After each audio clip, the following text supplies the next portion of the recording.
Isaiah has a vision of the high and lifted up king who stoops lower than low. A humble king who becomes the servant of God. On the Bible Brief. Did you know that the Bible Brief is a listener-supported show? Consider becoming a monthly supporter at our link in the show notes.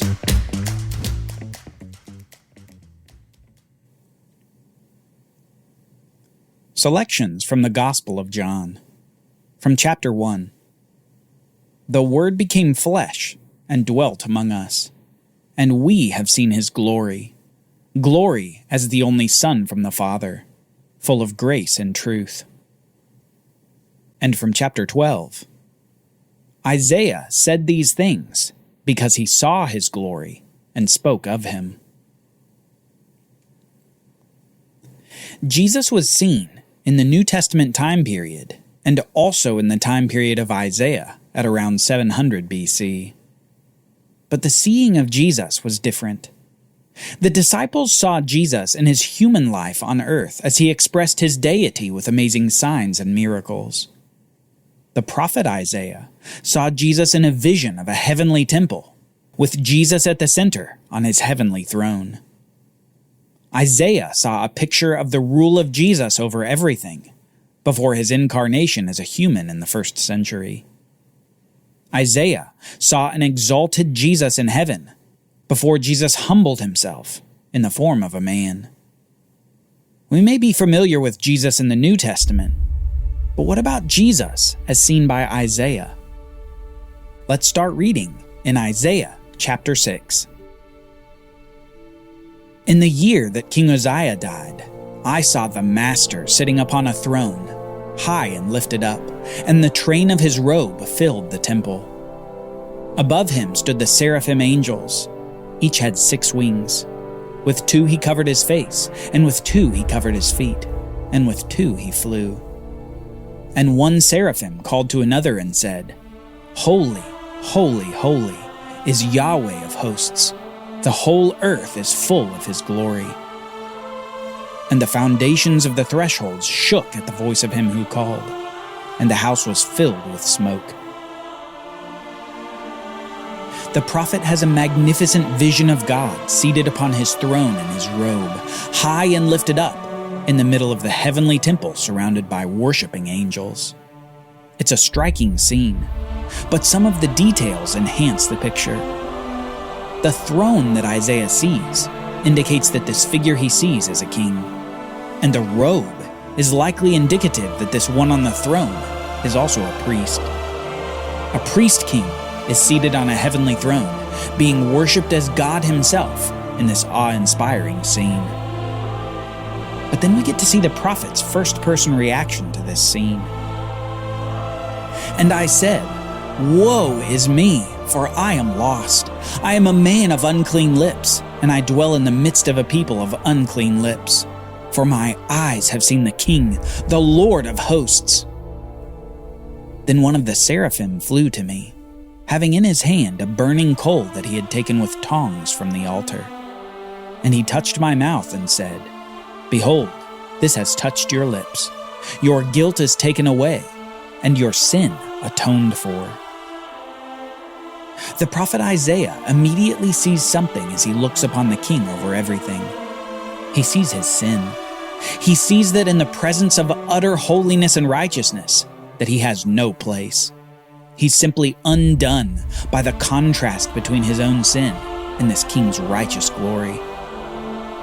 But within the scene, we see that one of these angelic beings, a seraphim, flies over to Isaiah and touches his mouth with a burning coal, and then says this, Behold, this has touched your lips. Your guilt is taken away, and your sin atoned for. In the presence of this priest king, Isaiah's sin is said to be covered over, atoned for, while his guilt is taken away. Something about being in the king's presence, something about this burning coal, has allowed for Isaiah's sin to be covered.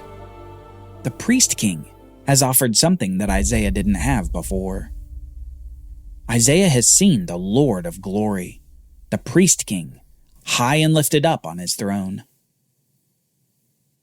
Now, it would be easy for us to think very little about who's occupying the throne in Isaiah's vision. It's easy to see that it's God himself, whom the angels are worshiping as holy, holy, holy. Yet we must let the question linger in our minds. Who is this on the throne?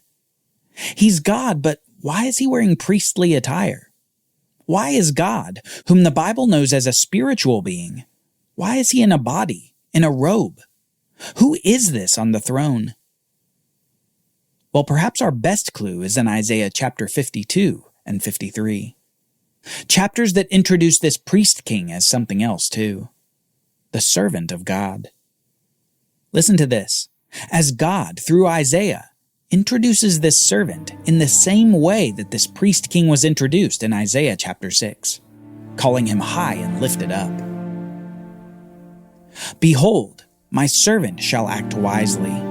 He shall be high and lifted up, and shall be exalted. For he grew up before him like a young plant, and like a root out of dry ground. He had no form or majesty that we should look at him, and no beauty that we should desire him. He was despised and rejected by men, a man of sorrows and acquainted with grief, and as one from whom men hide their faces. He was despised, and we esteemed him not. Surely he has borne our griefs and carried our sorrows, yet we esteemed him stricken, smitten by God, and afflicted. At this point in the passage, Isaiah might as well cry out, "Woe is this man! Woe is he! A man rejected, sorrowful, grief-stricken, and despised. A man serving God, yet smitten by God and afflicted." But there's more. But he was pierced for our transgressions. He was crushed for our iniquities. Upon him was the punishment that brought us peace, and with his wounds we are healed. All we like sheep have gone astray. We have turned every one to his own way, and Yahweh has laid on him the iniquity of us all. He was oppressed and he was afflicted, yet he opened not his mouth. Like a lamb that is led to the slaughter, and like a sheep that before its shearers is silent, so he opened not his mouth. By oppression and judgment he was taken away. And as for his generation, who considered that he was cut off out of the land of the living, stricken for the transgression of my people? And they made his grave with the wicked, and with a rich man in his death, although he had done no violence, and there was no deceit in his mouth. Yet it was the will of the Lord to crush him. He has put him to grief. When his soul makes an offering for guilt, he shall see his offspring. He shall prolong his days. The will of the Lord shall prosper in his hand. Out of the anguish of his soul, he shall see and be satisfied. By his knowledge shall the righteous one, my servant, make many to be accounted righteous, and he shall bear their iniquities. If there's a single passage in the whole Bible that illustrates the sacrifice of this priest king, this is the passage. This servant of Yahweh is utterly rejected, stricken with grief and sorrow, before he is led to death like a lamb to the slaughter. The servant dies a death worthy of an awful sinner, yet he doesn't deserve this punishment. Instead, he's doing the job of the priest.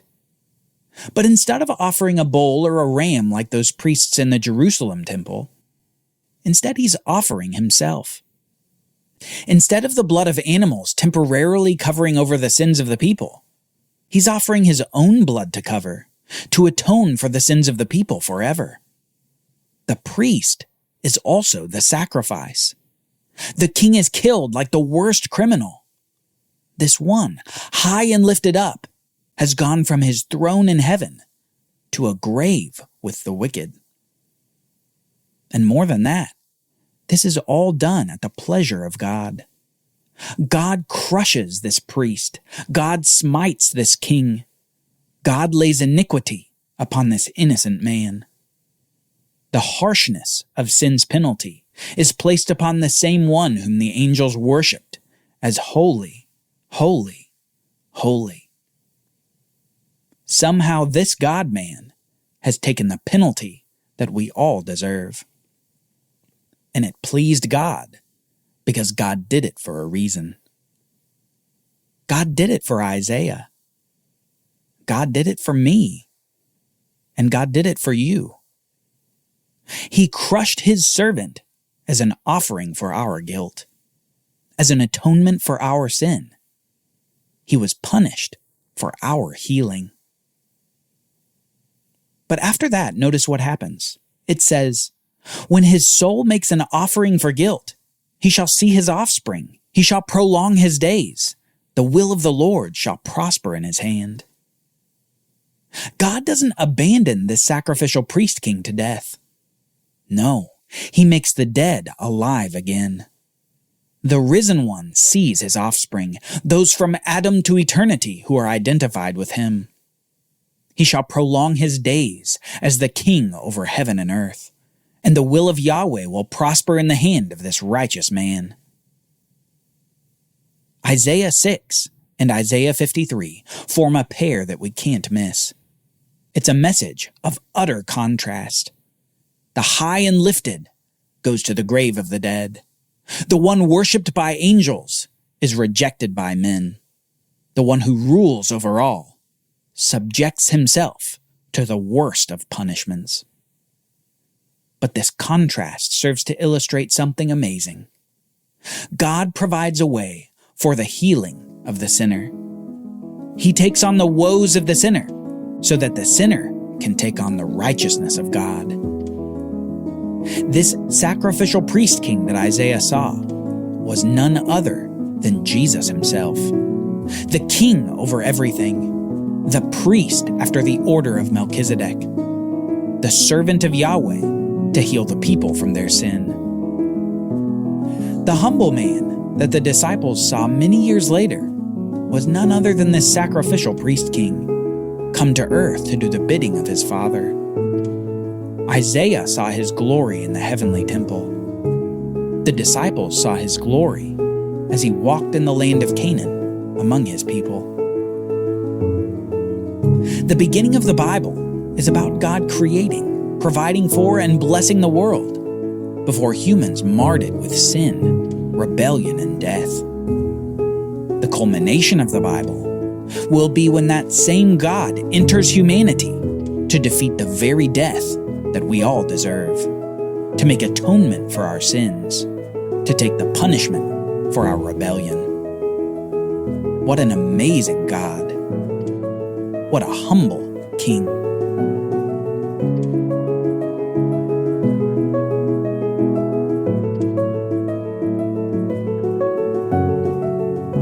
The Bible Brief is brought to you by the Bible Literacy Foundation, dedicated to helping people like you learn the Bible.